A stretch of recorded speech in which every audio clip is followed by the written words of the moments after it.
poor, but do you think it had anything to do with the luck of the captains that you drew over the week? No, and I suppose I'd have to say, fortunately, I didn't fish with Mr. Latham, or I might have been worse off.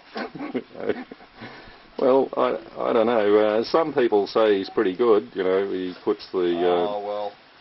Well, no. He measures the line out. I was happy that day. I got a nice brown off the bank, so I was really happy that day. I probably, if I had gone with him, you could have got 2 browns. I would have had a 0. Oh, okay. Well, thank you, Wally. We'll never know. Thank you, Wally. But I'd like to thank all right, Wally, captains. shut the fuck up, right? Daryl, this is all off the record, as we've said earlier, and I can assure you no one will see this, and this is for your private records. And so we just want to know, you know, how you went during the week and what sort of reasons you have for producing the almost outstanding result that could have led you to take out this competition, mate. Was it the crew or was it the equipment? No, I reckon it was the crew. And of the crew... Everybody gets up and says, well done to the crews. I reckon my crew were bloody terrible. Yes, well... well, yes, well... I went out with you all day and all you want to do is talk all day. You know? Hold still there. Everybody kept chatting. We're up the back of Swan Island, right? Yap. But I'm Daryl... looking for the rocks, and I look up and I see the rocks, and he says, oh, I wonder where you're heading. I look up and I see the rocks, and he says, oh, I wonder where you're heading. Yeah, we're 20 metres from the rocks. But Daryl, of the crew that you had, who would be the best crew that you could have, in your wildest dreams, wished that you would have got? Of course, you, Peter. Yeah, well, I know. But we... Right, we'll cut there, and I'm sure your family and your grandkids... I've been reading the records over there, the tallies as they've been marked on the wall bloody hour by hour, and I see that some people's tallies have been going up and yours has remained rather stationary. Do you, can you attribute this to bad luck or bad seamanship or perhaps equipment failure? Actually, this is what I was fighting for a trophy. Yes. Right? So the only trophy I'll be able to get is the NAPA award. Well, I'm probably in line for that. Do you think that there's been a conspiracy by the captains to hold your performance back? This could well be the case. Have you noticed them switching lures on you and stuff like that? No, not really, but I noticed they all seem to pick the passenger side to fish from now. Yes, I did notice a bit of change of tactics. Yeah. That's a shame the camera wasn't rolling at the time. I just noticed this year the captains wants the passenger side to fish from. Well, I can't. Now I know. Yes, okay, all right. Well, thanks very much, John, and I hope you're not too disappointed. Okay, bye. Practice is when you get a fish on the line, and Brian's probably the same, we get it on, the reel goes off, and we say, right, you're on, and then we just keep motoring along very slow. We cut the motor back, but in your case, you wanted all the lines pulled in, you wanted the motor stopped to bring this fish in. Now, what was it? Well, would you do the same if you couldn't bring the fish in? But and we the boat's putting off down the lake, and you think you've got a big fish on, and you're trying to whip it in, and all it's doing is dragging line out.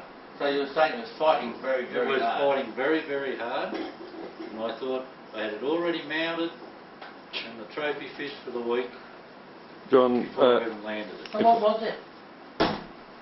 If I might interrupt, some people said that fish was actually a log off one of the trees that floated in the storm. No, actually, it was a 25 centimetre side hook up on the dorsal fin, and I was dragging it in that way, which felt like I was dragging in about 10 kilos of fish. Okay, thanks, John.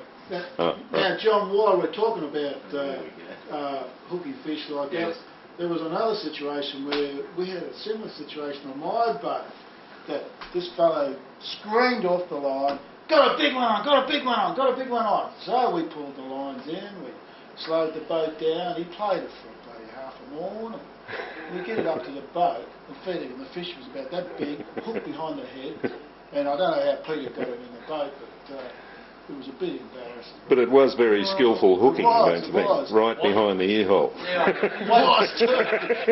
Now I know how he feels.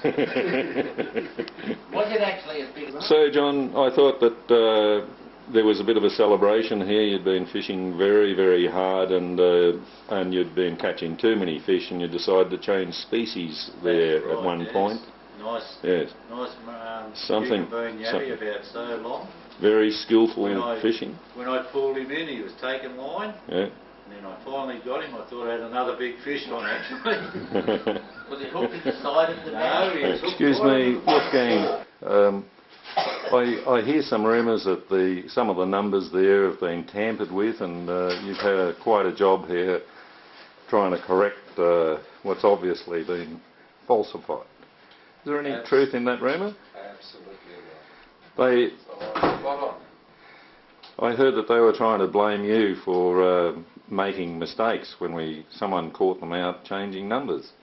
They take this competition pretty seriously, don't they? They do, absolutely, yes.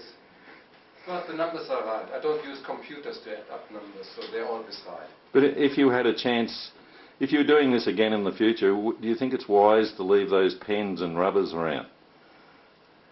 That Like it does encourage some of these people are very competitive, and so I just thought that it does leave a little scope for the imagination. I see you there correcting it and quietly going on with your precision way of doing things, and I can understand how this would be very upsetting for you. Is that right? Well, doesn't really matter. This is only a summary. We've got the detailed sheets, so you're onto them straight away because you got the original Absolutely. documents. Alan, I see that you have this worried expression on your face. Is there something you'd like to talk about here? You know, in the height of the competition, I can see that things would get slightly out of hand and people push the limits. Could you give us any examples of that? Well, Peter, confidentially, we have a few concerns with the fact that the group itself, generally speaking, are a well-controlled group. They do the right thing, but there's one particular member that, through his own... A bit of a Rambo, is he? Well, he goes outside the square, he goes outside the fishing etiquette, and So creates a lot of problems, actually. One particular member, and it all generates from him. crashes through the rules often, does he? Throws the rule book away, or what? Well, the Mexicans, we're very low on rules. We don't have many rules, but we have behavioural standards and etiquettes, and this particular person really doesn't accommodate those standards that we all like to feel we've got. Well, I must say, when I was out with you, and what a bloody wonderful captain you were, Well, that you weren't sucked into passing through a very narrow, dangerous channel over there where a certain boat was saying, it's fine, it's deep enough, and they were trying to entice you into Yes. risking all of us. Yes, and this is exactly what I'm talking about. He wanted to wreck my boat. He knew that if I went through there's a good possibility that I'd rip the engine off my So boat. he's trying to take you out of the competition, Yes, is he? well, I advised This is him. bloody scurrilous. We this we sort tend of- to support each other. Yes. I mean, we're out there in some quite unfriendly conditions on the lake, whether it be weather, subterranean obstacles and things like that. And he said to me that you can go through a particular gap between an island and the mainland, no worries. In fact, he was prepared to demonstrate that you could do it. Yes, oh, that's bloody awful, Alan. Yeah, well, And, that's right. Was there any equipment sabotage or anything like that? No, or- he tried to entice me. He knows that I like a bit of a punt on the side. He knows I like a bit of a wager. And he tried to entice me to do that by To take risks. betting a six-pack. So he's trying to get you to take bloody life-threatening risks for a six-pack. Yeah, what he did... Oh my God, you must have a strong will. Well, you know. what he did, he picked his mark to go through. Yes. And he went through on his own with Paul Frood, and he's an accomplice in all this. Is that right? Yeah. And he tried to time his going through the island so I'd be on the other side of the island and wouldn't see what was going on. Yes. He pulled his lines in as he was going through. I saw him doing this. Yes. He got to the other side, dropped his lines out again, and then he says, no worries, you come through, and a bit more that way where there was big boulders. And Yeah. I'm very disappointed. So could he, do you think he knows the meaning of sportsmanship? And No, yeah. entirely not. he's an ambitious gentleman. Yes. He's a winner. Win at any cost. Win at any cost. Yeah. You know, I mean, we try and beat the Sydney guys, Yes. which is fair enough. We're in competition with them, but amongst ourselves, we have a little side issues and banters about the competition, but generally we support each other, with the exception of the captain of Yap Yap. All right, well, thank you very much, Alan. It's quite all right. Any further developments, I'll let you know. I can see why you look so worried when you first it is a started worry. this. It is a worry.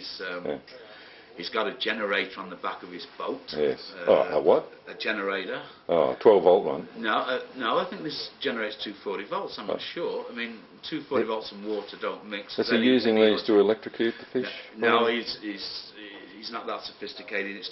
He's pretty soft. He gives the impression he's a bit of a Rambo out of the water, you know, up against nature. But he likes to have his heater going. Oh, as soon as things get a bit tough, he's into the cabin fires up the generator, lights the fire, pulls into the bank, puts rods out. A little bit of a shower or something like that, puts straight rods in. out from the bank, so if he where no one can see him, if he catches any fish off the bank, he'll say he caught them trolling. And he's sitting there in comfort while we're battling drinking bloody scotch, I suppose. Yeah, that's right. And him and Paul Frood, they tend to do that together. They're quite right, so they're in it together, are they? Anyway, listen, if there's any, the issues I have to talk with the Commodore about, and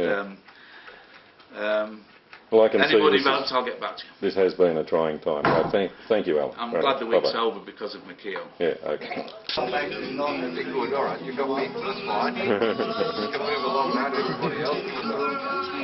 No fun relaxing. Hey, I like my breakfast.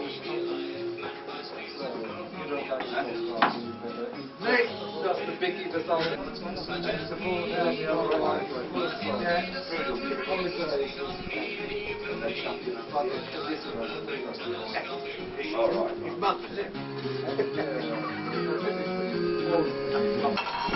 Peter, get Brian to the ball. Why don't you eat?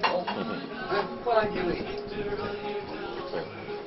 All right, guys. What I say, the weather this week overall hasn't been too bad. I think we've all managed to fish, apart from one today. I think probably if he'd stayed the extra couple of days, probably would have got the crew trophy. He was fishing very well. Yes. So he missed out for a couple of days. Sid, have you noticed any standard in the crew lift since I came?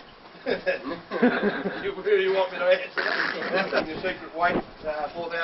Yeah. 4 o'clock down the shop.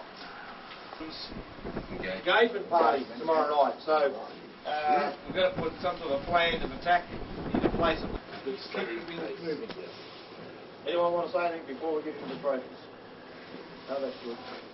Good. Oh, Yeah, no worries at all. Speech, Mulder. See you again on next year. What really?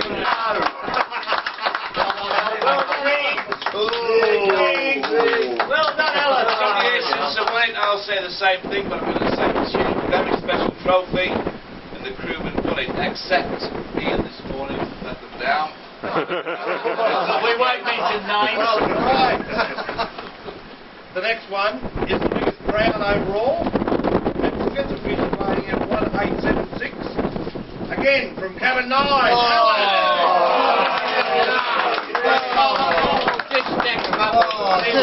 Take them all out. Sorry, I won't say anything other than I'll leave them here for people to help. Hey, this creature's Why are they six-pack. facing me? Just so you can admire them. We got to know good, Theo, what you... Yeah, I can see that. As you're on the day, for very special reasons to me, and I'm sure and speak up and everyone going to say this, that the best, biggest ray boat this week, from Cabin 9 again, at 8